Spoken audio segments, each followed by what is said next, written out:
देखिए, तो विश्व में इंटरनेट के जो जनक हैं उनका नाम है बिंट सेर्फ। ठीक है, और पूरे विश्व में सबसे पहले जो है, आवाज जा रही है ना ठीक ठाक से? जी सर। पूरे विश्व में पहली बार 1950 में इसकी शुरुआत हुई थी इंटरनेट की। इंटरनेट का अर्थ होता है इंटरनेशनल नेटवर्क, जो कि कंप्यूटर पर आधारित अंतर्राष्ट्रीय सूचनाओं का विश्व में प्रसार तंत्र है। ये इंटरनेशनल नेटवर्क है जो पूरे विश्व में सूचनाओं को प्रसारित करता है। इसकी शुरुआत हुई थी 1950 में, लेकिन भारत में 1950 में शुरुआत नहीं हो पाई थी। भारत में इसकी शुरुआत जो है वो 15 अगस्त 1995 में हुई, और भारत में इसके शुरुआत करने वाले जो थे उनका नाम था विजेंद्र कुमार सिंघल। भारत में इनको जनक कहा जाता है इंटरनेट का, विजेंद्र कुमार सिंघल। और भारत में जो कंपनी जो प्रारंभ की थी इंटरनेट को, उसका नाम है आपका विदेश संचार निगम लिमिटेड, जिसका शॉर्टकट नेम है BSNL। ठीक है, इसका पूरा नाम क्या है? विदेश संचार निगम लिमिटेड। अब हम बात करेंगे कि जो इसके शुरुआत कैसे हुआ था। तो अमेरिका के जो विभिन्न विश्वविद्यालय थे, यूनिवर्सिटी थी, उसमें पहली बार packet switching network ARPANET, packet switching network ARPANET America में इस्तेमाल हुआ। प्रथम पहली बार पैकेट स्विचिंग नेटवर्क इस किसके कहां पर यह प्रारंभ हुआ? तो अब विभिन्न विश्वविद्यालय थे जो अमेरिका के, और जो रक्षा मंत्रालय के कंप्यूटर थे उनमें सूचनाओं का आदान प्रदान करने के लिए बना था। ठीक है, इसके बाद से जो है NSF नेट की शुरुआत हुई। ठीक है, तो ये पैकेट स्विचिंग नेटवर्क और NSF नेट, ये दोनों की जो क्षमता थी वो सीमित थी। ठीक है, तो इन सीमित क्षमता वाले दोनों नेटवर्क को मिलाकर, ठीक है, एक पैकेट स्विचिंग नेटवर्क और एक NSN नेट, इन दोनों को मिला करके इंटरनेट की शुरुआत हुई। ठीक है, इसलिए इंटरनेट का एक नाम है या अन्य नाम है, ऐसे कह सकते हैं। इंटरनेट का जो दूसरा नाम है वो कहा जाता है सूचना राजपथ। इसका जो है नाम क्या है? सूचना राजपथ। ठीक है, किसी भी बड़े संगठन के द्वारा जो भी निजी कंप्यूटर नेटवर्क होता है उस समूह को इंट्रानेट के नाम से जाना जाता है। किसी भी बड़े संगठन के द्वारा जो निजी कंप्यूटर के नेटवर्क के समूह होते हैं। सर आवाज कट रही है। आवाज कट रही है? नहीं जी सर। नहीं, यहाँ नहीं कट रही। तो फिर मेरा दिक्कत होगा उसमें।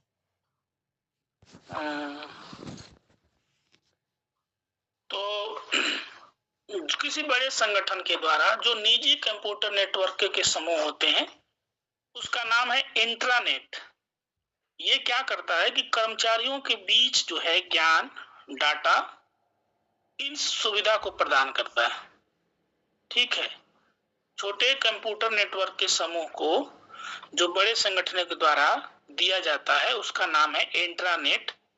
इसका काम होता है कर्मचारियों के बीच ज्ञान, डाटा आदि का संचरण सुविधा पूर्वक करना।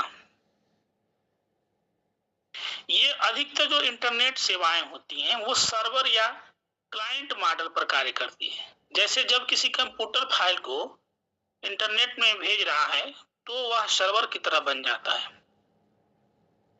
तो जो भेजा जाता है तो वो सर्वर की तरह रहता है, और जब कंप्यूटर को फाइल प्राप्त हो जाता है वो क्लाइंट्स के नाम से जाना जाता है।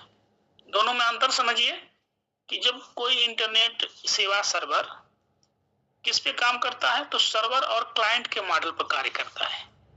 तो जो भेजने की अवस्था होती है वो सर्वर कहलाती है, और जो फाइल प्राप्त होने की अवस्था है वो क्लाइंट्स कहलाता है, क्लाइंट्स। ठीक है। और wifi, Li-Fi, WiMAX, broadband, dial up, ये कनेक्शन क्या है? इंटरनेट कनेक्शन है। इस सब का क्या नाम है? Internet connection. Wifi, Li-Fi, WiMAX, broadband, dial up connection आदि। अब इसमें देखिए कंप्यूटर एरिया नेटवर्क, PAN का अर्थ होता है पर्सनल एरिया नेटवर्क। एक दूसरा है LAN,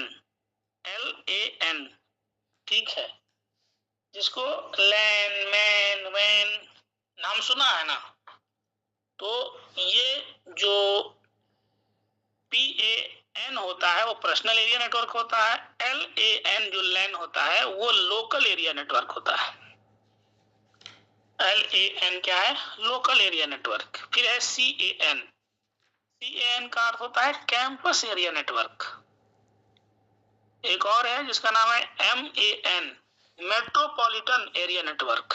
MAN मेट्रोपॉलिटन। एक है WAN, wide area network. WAN वैन, वाइड एरिया नेटवर्क।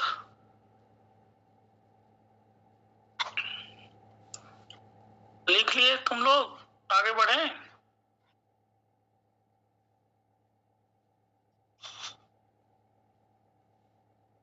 जी सर। अब है इसमें जो PAN, ठीक है, जो पर्सनल एरिया नेटवर्क है, तो जब नेटवर्क का प्रयोग एक कंप्यूटर के द्वारा हो, जब एक कंप्यूटर के द्वारा प्रयोग होता है तो वह PAN कहलाता है। पर्सनल माने होता है व्यक्तिगत। ठीक है, तो इसको यहीं पकड़ लो, प्रश्न के रूप में जब भी आएगा कि PAN कब होता है, तो जब पर्सनल उपयोग हो, मतलब एक कंप्यूटर के द्वारा उपयोग हो, वह PAN है। लोकल एरिया नेटवर्क जो LAN है, जब नेटवर्क का प्रयोग दो या दो से अधिक कंप्यूटर को जोड़ने में होता हो तब जो है लोकल एरिया नेटवर्क का उपयोग होता है। LAN दो कंप्यूटर हो अथवा दो से अधिक कंप्यूटर को आपस में जोड़ने के लिए लोकल एरिया नेटवर्क का उपयोग किया जाता है, LAN। जो कैंपस एरिया नेटवर्क है CAN, ये दो से अधिक LAN नेटवर्क जुड़कर एक साथ कार्य करते हैं। ठीक है, दो से अधिक कंप्यूटर जुड़ेंगे तो लोकल एरिया नेटवर्क होगा, लेकिन दो से अधिक LAN नेटवर्क जुड़ेंगे तो CAN कहलाएगा, कैंपस नेटवर्क कहलाएगा। अगला है MAN जो मेट्रोपॉलिटन एरिया नेटवर्क है। जब किसी बड़े क्षेत्र या जिला के सभी कंप्यूटर एक साथ जुड़े हों तो मेट्रोपॉलिटन एरिया नेटवर्क के नाम से जाना जाता है। अगला है वाइड एरिया नेटवर्क WAN। जब MAN से भी बड़े क्षेत्र के कंप्यूटर एक साथ जुड़े हों तो उसे वाइड एरिया नेटवर्क से नाम जाना जाता है। जैसे छोटे स्तर पर ब्लॉक हो, जिला हो, एक साथ जुड़ेंगे तो MAN मेट्रोपॉलिटन, और बड़े स्तर पर किसी राज्य के किसी 10-20 जिले को एक साथ जोड़ना हो, बड़े स्तर पर जोड़ना हो, बड़े क्षेत्र को जोड़ना हो, तो वहां वाइड एरिया नेटवर्क WAN का नेटवर्क प्रयोग किया जाता है। हो गया, आगे बढ़े। सर 4 होता है ना, पहला था पेन। 4 है, एक है PAN, 5 है, 4 नहीं है 5 है, एक है PAN, दूसरा है LAN, तीसरा है CAN, चौथा है MAN, पांचवा है WAN। तो MAN क्या था सर, एक बार और बताएं। MAN metropolitan area network, MAN है मेट्रोपॉलिटन एरिया नेटवर्क। जब बड़े क्षेत्र या जिला का कंप्यूटर एक साथ जुड़े रहते हो तो वो मेट्रोपॉलिटन एरिया नेटवर्क के नाम से जाना जाता है।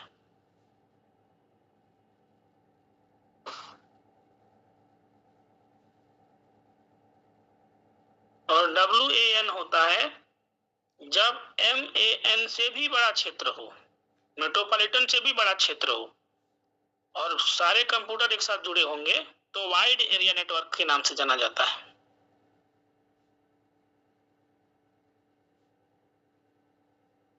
क्लियर? जी सर। चलिए, अब इंटरनेट का उपयोग जो है, तो इंटरनेट वाइड एरिया नेटवर्क के अंतर्गत आता है। इंटरनेट जो है वो WAN के अंतर्गत आता है, वाइड एरिया नेटवर्क के अंतर्गत आता है। इंटरनेट का उपयोग करने के लिए कंप्यूटर, मॉडेम, संचार माध्यम, web browser, internet service provider, इस सब की आवश्यकता होती है। मॉडेम क्या कहता है? तो मॉडेम उस लिंक को कहा जाता है जो कंप्यूटर और इंटरनेट सर्विस प्रोवाइडर का होता है। मॉडेम उस लिंक को कहा जाता है जो कंप्यूटर और इंटरनेट सर्विस प्रोवाइडर द्वारा प्रदान किया गया होता है। मॉडेम के गति को किसमें कहते हैं? तो BPS, मॉडेम की जो गति होती है उसको BPS अथवा बिट्स पर सेकेंड से मापा जाता है। मॉडेम की गति को कैसे? BPS अथवा बिट्स के पर सेकेंड की गति से नापा जाता है। मॉडल को मॉडुलेट या डीमॉडुलेट के संक्षिप्त रूप कहा जाता है। मॉडल को मॉडुलेट या डीमॉडुलेट का संक्षिप्त रूप कहा जाता है। यह किसी डिजिटल सूचना को मॉडुलेट करके एनालॉग रूप में परिवर्तित कर देता है।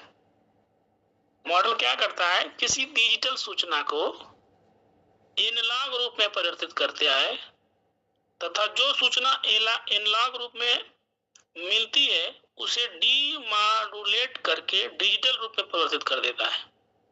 मॉडल का काम यही है कि वो डिजिटल सूचना को मॉडुलेट करता है और मॉडुलेट करके एनालॉग रूप में परिवर्तित करता है। फिर उस सूचना को जो एनालॉग रूप में परिवर्तित होती है उसे डीमॉडुलेट करके डिजिटल रूप में परिवर्तित कर देता है। यही काम है इसका। इसके बाद अगला है वेब ब्राउजर। वेब ब्राउजर को इंटरनेट के सॉफ्टवेयर के नाम से जाना जाता है। इंटरनेट का सॉफ्टवेयर क्या कहलाता है? Web browser. इसका उपयोग क्या होता है? किसी पेज पर लोकेशन का पता टाइप करते हैं, उस पता को URL के नाम से जाना जाता है। किसी पेज पर लोकेशन का जो पता टाइप किया जाता है उसे URL के नाम से जाना जाता है। URL का फुल फॉर्म होता है यूनिफॉर्म रिसोर्स लोकेटर। URL का फुल फॉर्म क्या होता है? Uniform resource locator.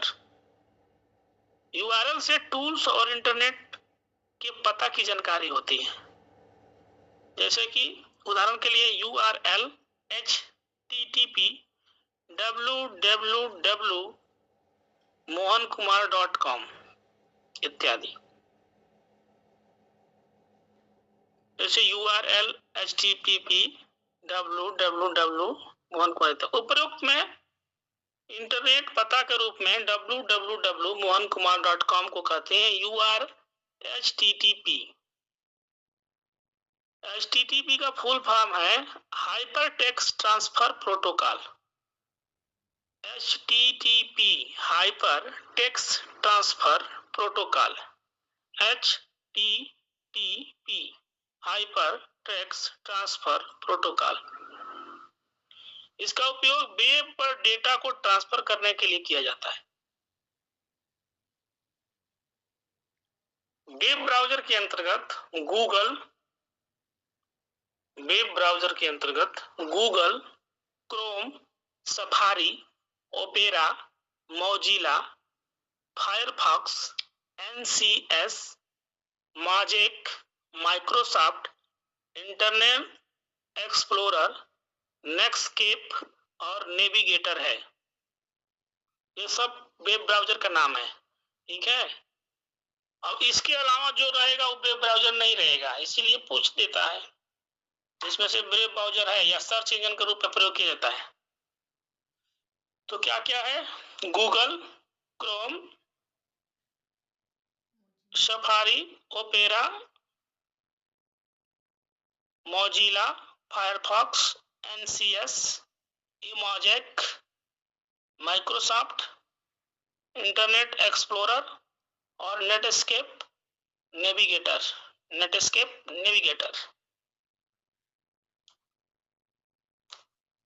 ठीक है।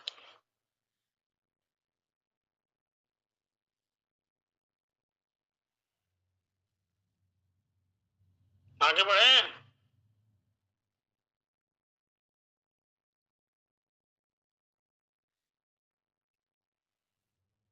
बोलो जी सर। ऐसा भी कोई है जिसको कुछ समझ में नहीं आ रहा हो? ईमानदारी से बता दो,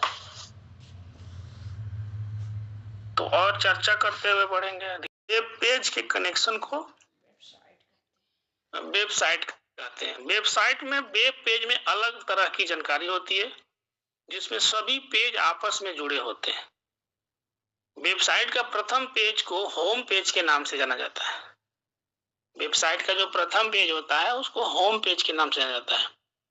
भारत में सबसे ज्यादा उपयोग की जाने वाली वेबसाइट में गूगल, फेसबुक, अमेजन, फ्लिपकार्ट इत्यादि हैं। भारत में सबसे ज्यादा उपयोग की जाने वाली वेबसाइट है गूगल, फेसबुक, अमेजन, फ्लिपकार्ट इत्यादि। अब वर्ल्ड वाइड क्षेत्र क्या है? वर्ल्ड वाइड का विकास टिम बर्नर्स-ली द्वारा 1889 में किया गया था। वर्ल्ड वाइड वेब का विकास टिम बर्नर्स-ली द्वारा 1989 में किया गया था। वर्ल्ड वाइड वेब इंटरनेट को एक्सेस करने के लिए हाइपर टेक्स्ट व मल्टीमीडिया को मिलाकर चलने वाला एक इंटरनेट सर्वर है। वर्ल्ड वाइड वेब क्या है? तो हाइपर टेक्स्ट व मल्टीमीडिया दोनों को मिला करके चलने वाला एक इंटरनेट सर्वर है। वर्ल्ड वाइड वेब एक बड़े सूचनाओं का ज्ञान संग्रह है जिसका हर सूचना एक दूसरी सूचना से जुड़ा होता है, इंटरलेटेड होता है।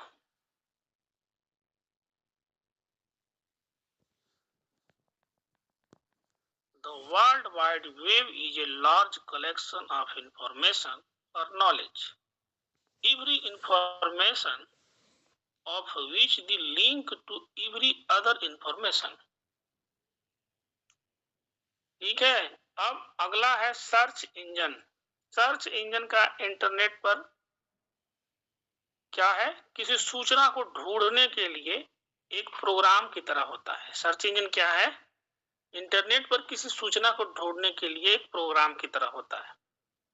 यह भी एक तरह की वेबसाइट होती है जिसके सर्च बार में किसी टॉपिक को लिखते हैं, उस लिखे हुए टॉपिक से संबंधित सभी जानकारी प्रदर्शित होता है। सर्च इंजन पर किसी टॉपिक को लिखते हैं और लिख करके सर्च करते हैं तो उस टॉपिक से जुड़ी हुई सारी जानकारी क्या हो जाती है? होम पेज पर आ जाती है। जैसे गूगल, बिंग, याहू, हॉटबॉट, अल्टा, विस्टा, ल्यूकोस, ये सब क्या है? सर्च इंजन है। गूगल है, बिंग है, याहू है, हॉटबॉट है, अल्टा है, विस्टा है, ल्यूकोस है।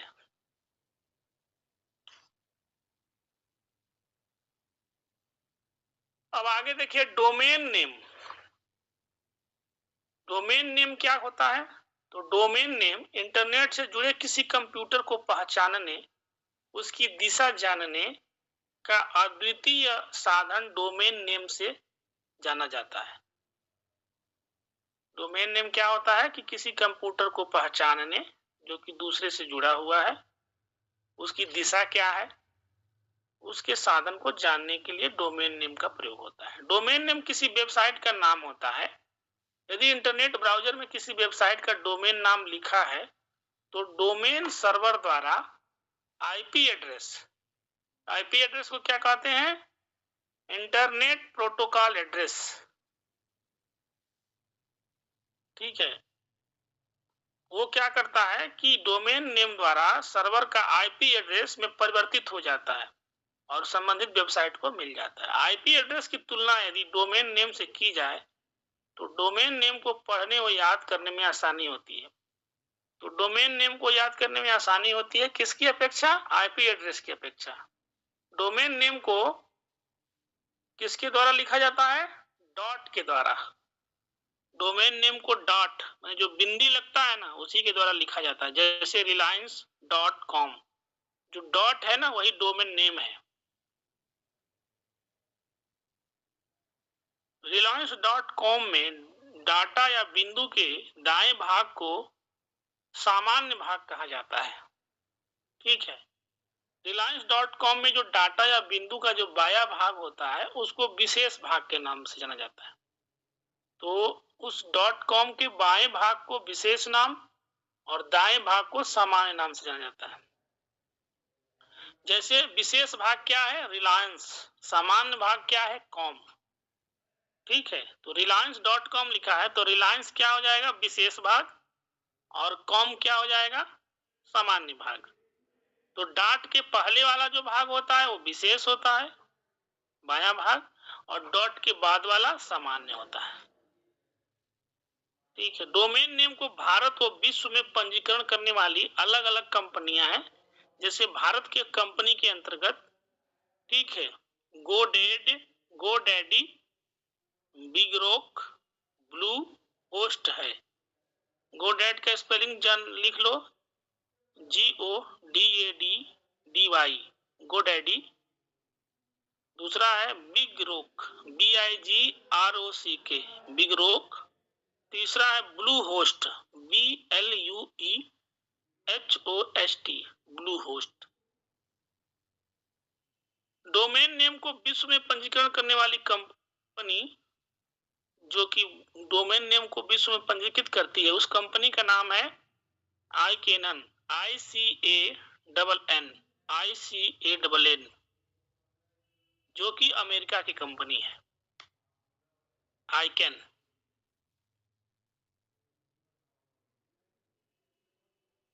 अब कुछ डोमेन नेम है जो अलग अलग जगह पर प्रयोग किए जाते हैं।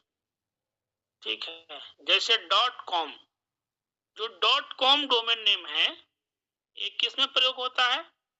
व्यापार में, माने ये व्यापारिक है। हो गया ना? यहाँ तक आगे बढ़े?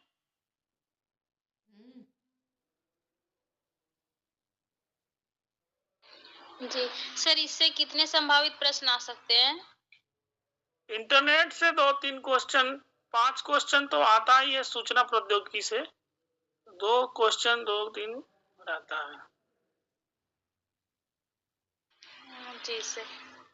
टोटल यूजीसी में 5 क्वेश्चन रहेगा कंप्यूटर से। ठीक है जी। कुछ पीढ़ी, कुछ दो इंटरनेट से, 2 जो है शब्द संक्षेप जो शब्द होता है उससे। जो हम अभी जो लिखा रहे हैं ना ये महत्वपूर्ण है, बहुत माने ये एक तरह से पूरा एक नोट्स का ही है। इसको ये हमेशा काम आएगा, आपका बेस तैयार हो जाएगा। चलिए, तो .com जो होता है, .com, ये होता है व्यापारिक रूप में उपयोग होता है। .jobs, जहां लिखा रहेगा .jobs, लिखा सरकारी रिजल्ट .com, तो सरकारी रिजल्ट .com क्या है? वो व्यापारिक हो जाएगा। अगर वही सरकारी रिजल्ट .jobs तो नौकरी हो जाएगा। ठीक है, डॉट जॉब्स जहां लिखा रहेगा वो किसके उपयोग में आएगा? डोमेन नेम क्या कहलाएगा? नौकरी का कहलाएगा। डॉट ओ आर जी, तो डॉट ओ आर जी मतलब ऑर्गेनाइजेशन। डॉट मेल MAIL, तो डॉट मेल अगर लिखा होगा तो सैनिक के लिए होगा। डॉट GOV सरकारी के लिए होगा। डॉट EDU तो शैक्षणिक होगा। डॉट NET नेट लिखा रहेगा तो नेटवर्क के लिए होगा। Dot BIZ business organisation. Dot in लिखा रहे तो भारत का है। Dot UK United Kingdom. Dot FR तो France. Dot JP Japan. Dot AU तो ऑस्ट्रेलिया। अब आगे आइए टेलनेट। टेलनेट किसको कहेंगे? तो टेलनेट एक तरह के उस प्रोग्राम को कहते हैं जो इंटरनेट के माध्यम से कंप्यूटर से कितना भी दूर स्थित कंप्यूटर को नियंत्रित कर सकता है। टेलनेट एक प्रकार का प्रोग्राम है जो इंटरनेट के माध्यम से कितना भी दूर कोई कंप्यूटर हो उसको नियंत्रित करता है। ठीक है, सामान्यतः इसे रिमोट लॉगिन के नाम से जाना जाता है। इसको किसके नाम से जाना जाता है? रिमोट लॉगिन, जैसे एनीडेस्क, टीम व्यूअर इत्यादि। टेलनेट का प्रयोग अधिकतर सॉफ्टवेयर रिपेयरिंग या सीखने के लिए किया जाता है। अगला है वीडियो कॉन्फ्रेंसिंग। ठीक है, इंटरनेट द्वारा दो या दो से अधिक व्यक्ति आपस में अगर बैठ करके बातचीत करें आमने सामने, इसे ही वीडियो कॉन्फ्रेंसिंग के नाम से जाना जाता है। इसके प्रमुख प्लेटफॉर्म जैसे हम लोग बैठे हैं, जूम है, मीट है, वीडियो मीटिंग है इत्यादि। अगला है स्पैम। किसी भी कंप्यूटर में इंटरनेट के माध्यम से अवांछित ईमेल भेजने को स्पैम के नाम से जाना जाता है। जो अवांछित ईमेल भेजा जाता है, तो तुम लोग देखना जीमेल खोल करके उसमें लिखा रहता है स्पैम। कंपनी अपना प्रचार प्रसार करके भेजती रहती है, उसका वो अवांछित ईमेल, कोई मतलब नहीं रहता है स्पैम। तो कंप्यूटर में इंटरनेट के माध्यम से जो अवांछित ईमेल भेजा जाता है उसको स्पैम के नाम से जाना जाता है। अगला टर्मिनोलॉजी है e commerce. E commerce internet से संबंधित व्यापार जो कंप्यूटर के माध्यम से किया जाता है। ई कॉमर्स क्या है? इंटरनेट से संबंधित व्यापार है जो कंप्यूटर के माध्यम से किया जाता है। इसके अंतर्गत व्यापारिक गतिविधियों, सूचनाओं का आदान प्रदान, धनराशि का लेन देन किया जाता है। जब ई कॉमर्स कंप्यूटर पर न होकर मोबाइल, टैबलेट के माध्यम से होते हैं तो उसको एम कॉमर्स कहते हैं। यहीं पर थोड़ा सा ध्यान दे देना है। जब कंप्यूटर पर होता है तो ई कॉमर्स, जब मोबाइल, टैबलेट पर होगा तो एम कॉमर्स कहलाएगा। ठीक है, आगे बढ़े।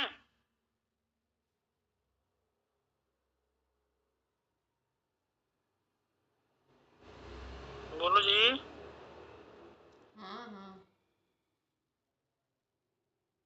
जी सर। फिर है ई शॉपिंग।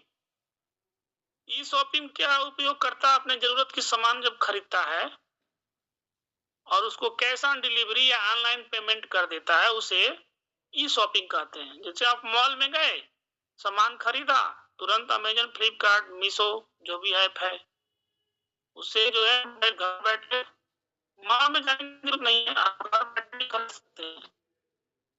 शॉपिंग नहीं है, शॉपिंग मतलब है इंटरनेट के माध्यम से घर बैठे अमेजन से, फ्लिपकार्ट से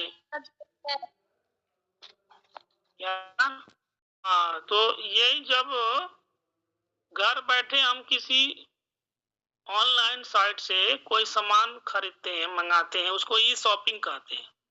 जैसे अमेजन है, फ्लिपकार्ट है, मीशो है इत्यादि। E learning. ई लर्निंग क्या है? शिक्षण को इंटरनेट के माध्यम से जब हम टीचिंग क्लास करते हैं, online education, is now at e learning. Online शिक्षण को ई लर्निंग के नाम से जाना जाता है। एक शब्दावली है इसमें, बग। बग क्या है? बग एक बार पूछा था, कौन बताएगा? तो इसमें बहुत कुछ पूछा था, लेकिन एक बग भी पूछा था एक बार यूजीसी में। गुड़िया जुड़ी है? जी गुरुजी। बग जानती हो? बग सुनी हूँ, पढ़ी भी हूँ, भूल गई हूँ अभी। बग जो है वो कंप्यूटर की त्रुटि जो होती है उसको बग कहते हैं। ये जो गलती होती है ना उसको बग कहते हैं। कंप्यूटर की जो एरर होता है ना उसको बग बोलते हैं। Bug is used to describe an error in a computer program and debugging is used to remove it. Debugging करके इसको हटाया जाता है। बग को हटाने के लिए क्या जाता है? डीबगिंग की जाती है जो एरर होता है। अब है एक्सटेंशन। कंप्यूटर के फाइलों को पहचानने के लिए एक्सटेंशन का प्रयोग किया जाता है। ठीक है, एक्सटेंशन का प्रयोग किसमें किया जाता है? एक्सटेंशन जानते हो, उसमें भी होता है जोड़ने वाला। तो वो एक्सटेंशन नहीं है, ये कंप्यूटर की भाषा में एक्सटेंशन का प्रयोग है फाइल को पहचानना। वीडियो फाइल एक्सटेंशन, उदाहरण के लिए MPEG, AVI, MPG, MP4, 3GB, FIV, BOB नहीं VOB, ये सब क्या है? ये फाइल एक्सटेंशन का नाम है। इसी तरह इमेज फाइल एक्सटेंशन, जैसे इमेज फाइल कैसे होता है? JPG, PNG, BMP, GIF, PIFF, PSD, DDS, ये सब इमेज फाइल है। फिर है ऑडियो फाइल। तो ऑडियो फाइल तो MP3, MP4 में होता है। WAV, ये भी ऑडियो फाइल का नाम है। MIDI, MIDI, AIJ भी ऑडियो फाइल का नाम है। WPL भी ऑडियो फाइल का नाम है। RA भी ऑडियो फाइल का नाम है। चलिए अब देखते हैं आईपी एड्रेस या इंटरनेट प्रोटोकॉल एड्रेस। अगला है आईपी एड्रेस या internet protocol address. IP address 4 संख्याओं का समूह होता है।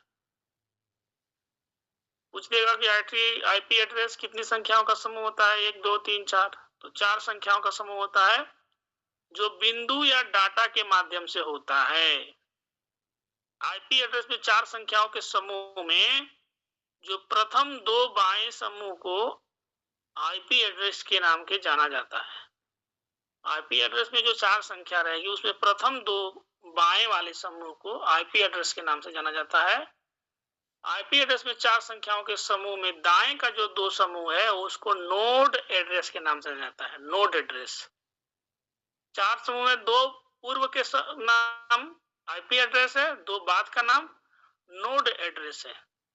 उदाहरण के लिए मान लो लिखा रहेगा 431.70.92.685 ऐसे लिखा हुआ है।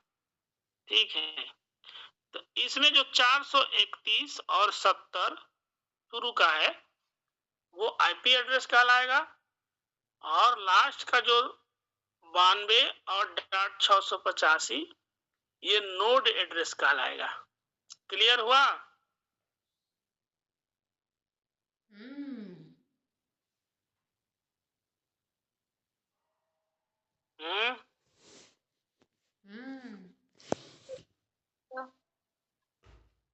चलिए आगे है वायरस। वायरस क्या है? तो कंप्यूटर में वायरस एक प्रकार का प्रोग्राम है जो इंटरनेट को डाउनलोड, एक्सेस, कंप्यूटर में बाहरी मेमोरी से कॉपी पेस्ट करने पर आ जाता है। जैसे आपका मेमोरी कहीं जा करके आपने गाना वाना भराया और फिर उसको अपने डेस्कटॉप में डाले तो वायरस आ जाएगा। ये क्या है? एक प्रोग्राम है। ये कंप्यूटर के ऑपरेटिंग में बाधक बनता है। जैसे कंप्यूटर की गति धीमी हो जाती है, फाइल का बार बार कॉपी करना, दिखना, ऑटो रिसोर्स रिस्टार्ट, ऐसी समस्याएं आती हैं। पहला वायरस का नाम क्या था? सी ब्रेन। पहले जो वायरस था विश्व में उसका नाम था वायरस का सी ब्रेन। भारत में प्रथम कंप्यूटर वायरस का नाम क्या था? Happy birthday Joshi. ठीक है, विश्व का प्रथम वायरस था सी ब्रेन और भारत का प्रथम वायरस का नाम था हैप्पी बर्थडे जोशी। ठीक है, वायरस के अन्य प्रकार में मंकी। मंकी क्या है? तो वायरस है।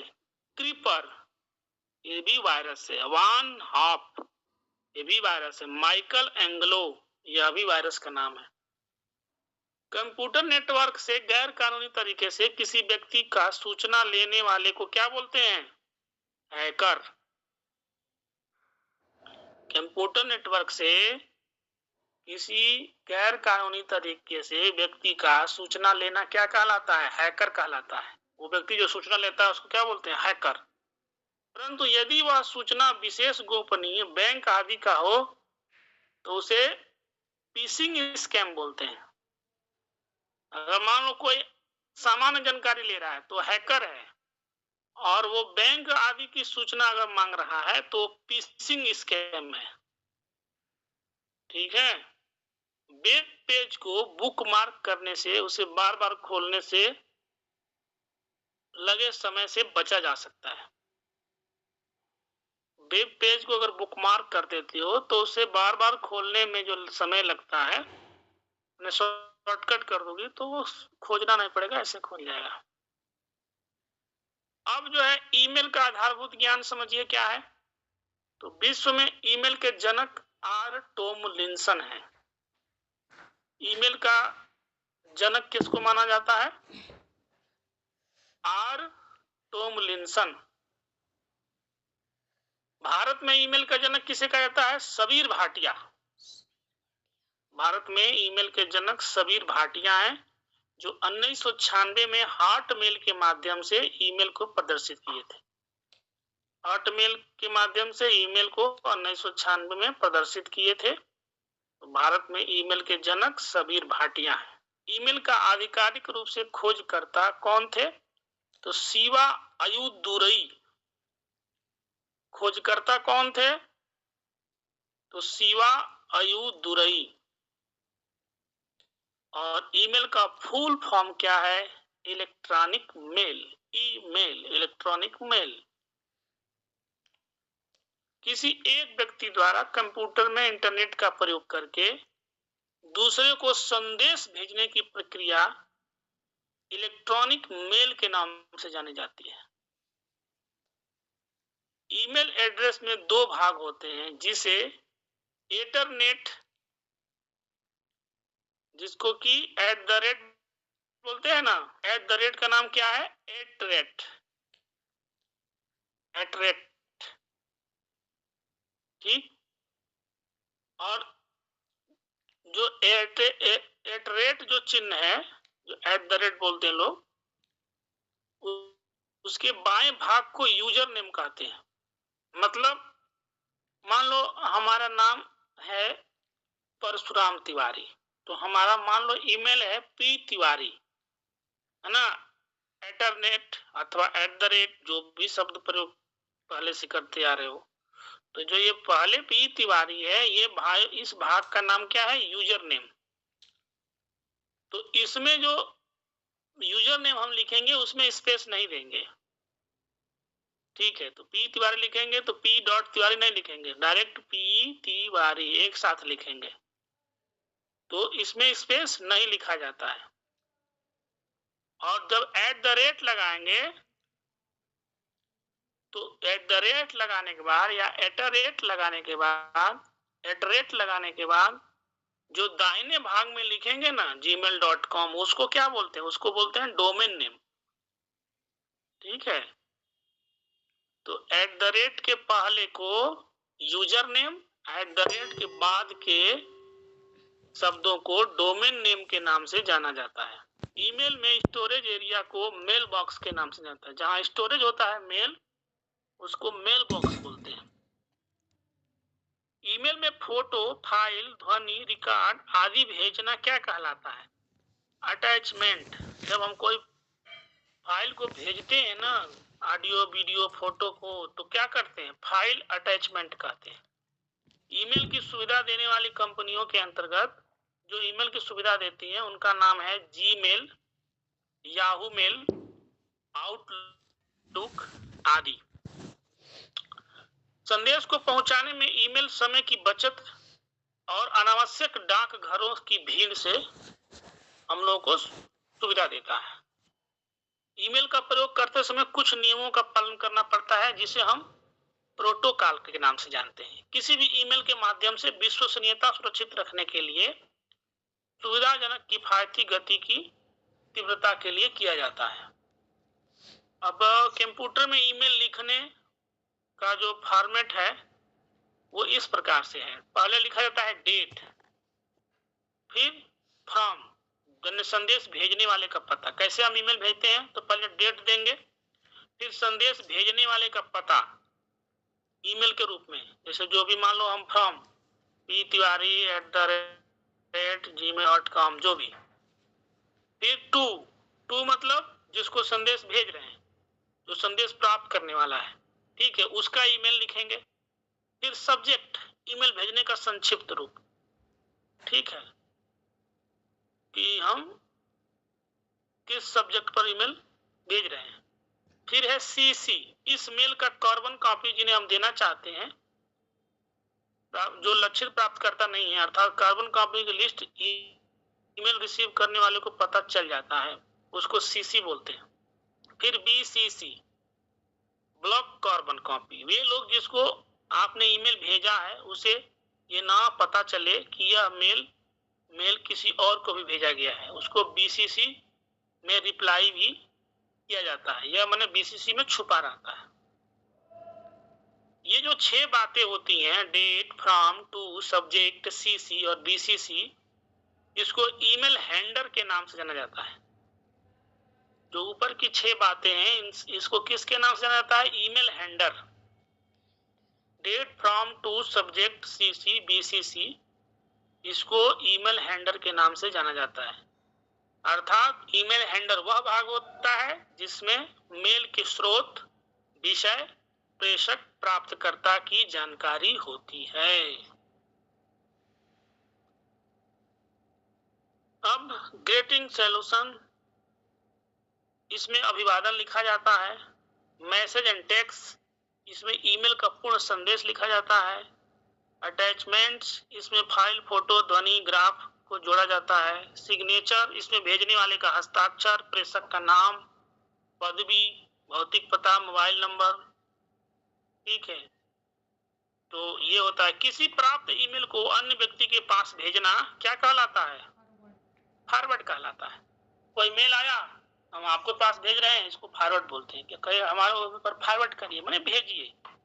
किसी संदेश को दूसरे के पास भेजना फॉरवर्ड कहलाता है। प्रेषक कर्ता द्वारा भेजा गया सभी ईमेल का अस्थायी क्या कहाँ देखा जाता है? ड्रॉप्स में देखा जा सकता है। ड्रॉप्स बॉक्स होता है, वहां पर आप देख सकते हैं। ईमेल का पता केस सेंसिटिव नहीं होता है, ठीक है। ईमेल में केवल अक्षर, नंबर, पूर्ण विराम, बिंदी तथा इंटरनेट का प्रयोग किया जाता है, ठीक है। ईमेल हैकिंग क्या कहलाती है? तो जब कोई व्यक्ति अपने व्यक्तिगत लाभ के लिए किसी अन्य व्यक्ति के इंटरनेट के माध्यम से गैर कानूनी तरीके से हानि पहुंचाता है, उसे हैकर के नाम से जाना जाता है। लेकिन जब यही हैकर किसी व्यक्ति का गोपनीय दस्तावेज जैसे बैंक, पासवर्ड आदि को प्राप्त करे या उसकी कोशिश करे, इसको फिशिंग स्कैम के नाम से जाना जाता है।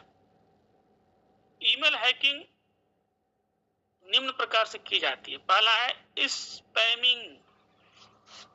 ईमेल हैकिंग के प्रकार क्या है? स्पैमिंग। स्पैमिंग क्या होता है? जब कोई बिना अनुरोध के अपना विज्ञापन ईमेल खाता धारक को भेजने लगे तो इसे स्पैमिंग कहते हैं। जैसे आप कहिए कि हमको भेजिए तो नहीं, लेकिन आप नहीं मांग रहे हैं, फिर भी लोग जो है आपको भेजते हैं। जो नहीं कहते हैं स्पैम मैसेज लिखा रहता है, मेल पर आया रहता है, कंपनियां अपना बेचती रहती हैं। तो बिना अनुरोध के ये क्या है, ये एक हैकिंग का प्रकार है।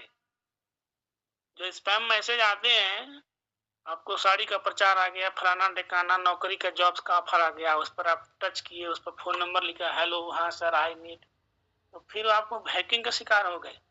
तो जो कोई बिना अनुरोध का आप पर मेल करता है उसको स्पैमिंग बोलते हैं। स्पैमिंग को ही अनसॉलिसिटेड बल्क ईमेल या जंक मेल के नाम से जाना जाता है। जंक मेल के नाम से इसको जाना। फॉर्मिंग अगला है टर्मिनोलॉजी, फॉर्मिंग। फॉर्मिंग क्या है, जब हैकर द्वारा किसी आधिकारिक वेबसाइट जैसा बनाकर, मान लो कि सरकारी रिजल्ट नहीं है, हैकर ने सरकारी रिजल्ट नाम का कोई वेबसाइट बना दिया और उस पर आप गूगल में सर्च करने जाओ सरकारी रिजल्ट, तो उसकी वेबसाइट सर्च हो गई कि आप सर्च करना चाहते हैं, और उसके द्वारा जो आप सर्च कर रहे हैं उसके द्वारा आपको जाल में फंसाए, तो उसको फार्मिंग कहते हैं। जब हैकर द्वारा किसी अधिकारी वेबसाइट बना करके ईमेल उपयोगकर्ता को हानि पहुंचाई जाती है, उसको फार्मिंग बोलते हैं।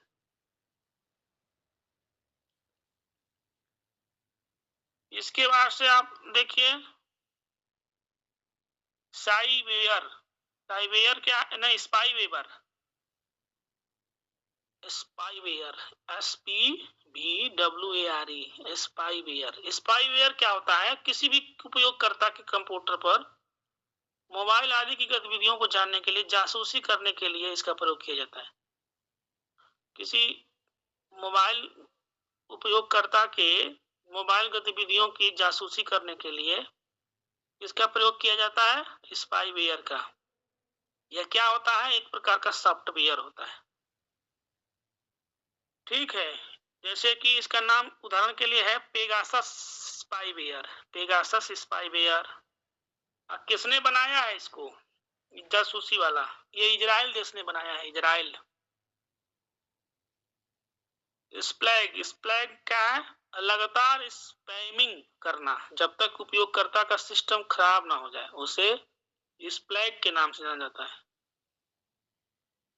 अब आइए फिशिंग। ठीक है, जो साइबर अपराध होते हैं ना, वो जामताड़ा वेब सीरीज देखा है तुम लोगों में किसी ने?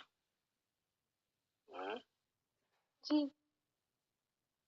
तो उसमें देखना बार बार इस शब्द का प्रयोग करता है। चलिए फिशिंग वाले वहां मिल जाएंगे। तो फिशिंग क्या है, तो देखियो तो बताओ प्रिया, फिशिंग क्या है?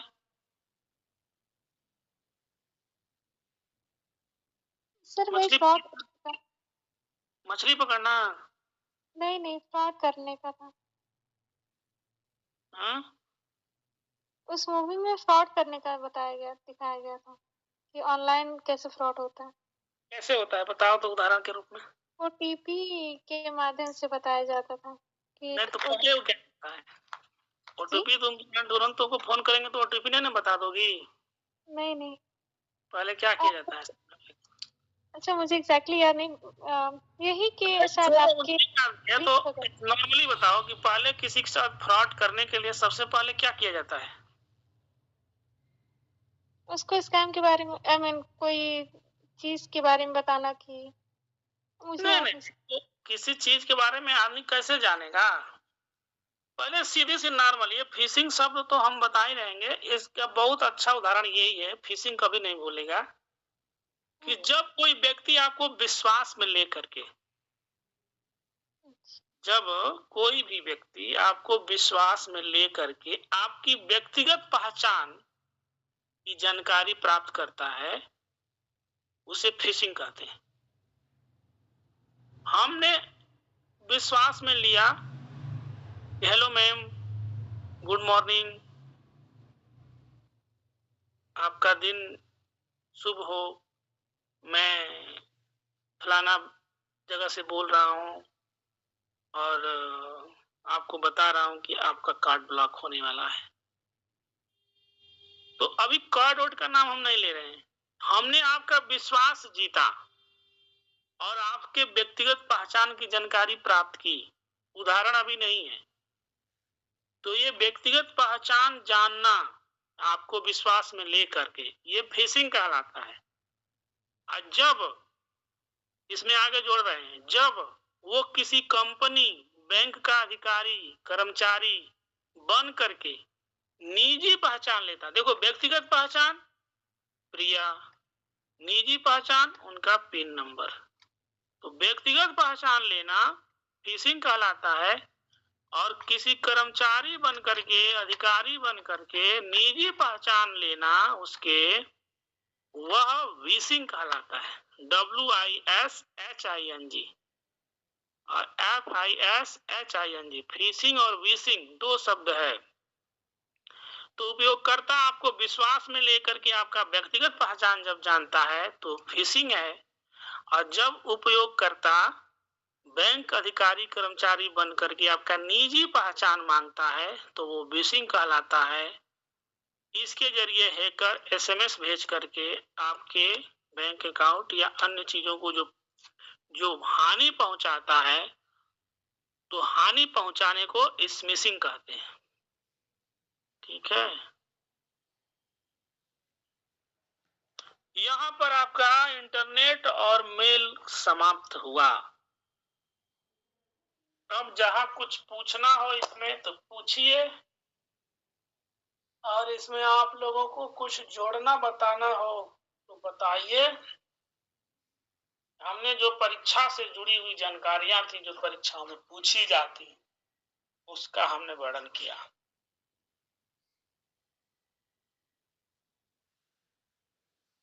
सर फिशिंग, विशिंग और एक मिसिंग भी है क्या, या दो ही है? नहीं, मिसिंग नहीं है।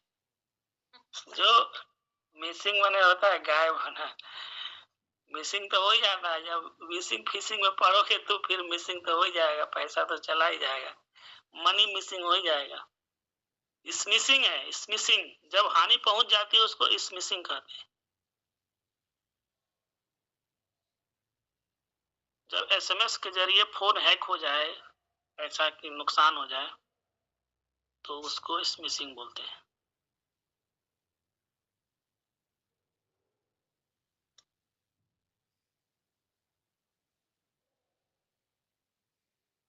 ठीक है, तो हमने जितना बोला है सब लोग नोट किए हैं ना? जी सर। तो अच्छा है, आप लोग जब नोट कीजिए उसको तो ग्रुप में भेजिए। दूसरा आदमी का छूटा रहेगा वो नोट कर लेगा, दूसरा आदमी का लिखा रहेगा, आपका छूटा रहेगा तो वो भेजेगा, तो आप अपने में नोट में सुधार लेंगे। तो इससे जो है आपका सुनकर, सुना, लिखा, फिर भेजा, फिर सामने वाले लिखा, दूसरे आदमी का आपने पढ़ा, आपका किसी और ने पढ़ा, और सबको एक दूसरे का पढ़ना है। दूसरे का ये नहीं कि हमने अपना होमवर्क भेज दिया तो फिर उनका हमको क्या लेना देना, कौन क्या लिख रहा है, नहीं, उसका पढ़िए। तो कहीं आपका न्यून रहेगा तो उसमें आप अपने में बढ़ा लीजिए, आपका अधिक है दूसरे का कम है, तो जो भेजा रहेगा वो आपने भेजा है तो उसमें से अपने में बढ़ा लेगा। तो ये 2-3 बार एक ही सब्जेक्ट पर आप पढ़ लेंगे तो ज्ञान जो है ना, वो मैकाले के निस्यंदन सिद्धांत की तरह जितना पढ़ाया जाएगा उतना घुस जाए ये जरूरी नहीं है। पढ़ाने वाले को नहीं घुसता है तो सुनने वाले को घुसेगा, ये जरूरी नहीं है। तो इसीलिए उसको 2 बार 4 बार तो 80%, 70%, 60%, 50% घुस जाएगा, इतना निश्चित है, आत्मसात हो जाएगा। ठीक है, तो